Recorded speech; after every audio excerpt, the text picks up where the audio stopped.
સાથે 4 શખ્સની અટક.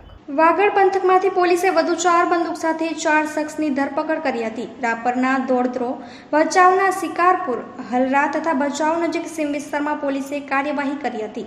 તો કાનમેરના પ્રકરણ બાદ પોલીસે આવી ઝુંબેશ હાથ ધરી છે, પરંતુ આ અગ્નિશસ્ત્ર આવે ક્યાંથી છે તે ગમે તે કારણોસર બહાર આવતું નથી. પૂર્વ કચ્છ એસઓજીની ટીમે ભચાઉના શિકારપુરામાં કાર્યવાહી કરી હતી. તો સુરજબારીમાં રહેનારા દાઉદ કાદર મુલ્લા પાસે બંદૂક હોવાની પૂર્વ બાતમીના આધારે પોલીસ તેના ઘર પાસે જતા આ શખ્સ સામે જ મળી જતા તેને પકડી પાડવામાં આવ્યો હતો. તેની પૂછપરછ કરાતા તેણે ઘરની બાજુમાં બાવળની ઝાડીમાં બંદૂક રાખી હોવાનું બહાર આવ્યું હતું. તેને સાથે રાખી બાવળની ઝાડીમાં જૂના લાકડાના ઢગલામાંથી ₹5000ની દેશી બંદૂક પોલીસે શોધી કાઢી હતી.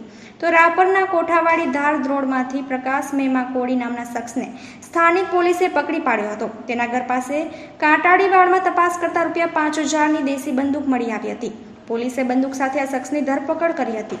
તો બંદૂક અંગેની ત્રીજી કાર્યવાહી ભચાઉ નજીક ગણેશ ટીમ્બી સીમમાં કરવામાં આવી હતી. તો ભચાઉના હિંમતપુરા વિસ્તારનો અહેમદ રજાક ઉર્ફે પપ્પુ સલીમ લંગા નામનો શખ્સ આ સીમમાં ખભા ઉપર કોથળામાં બંદૂક રાખીને ફરી રહ્યો હતો. પોલીસે તેને પકડી પાડી તેની પાસેથી ₹2000ની એક નાળવાળી દેશી બંદૂક જપ્ત કરી હતી. તો ચોથી કાર્યવાહી ભચાઉના હલરા ગામ સનારવા શિયાળવાડાની વાડીમાં કરવામાં આવી હતી.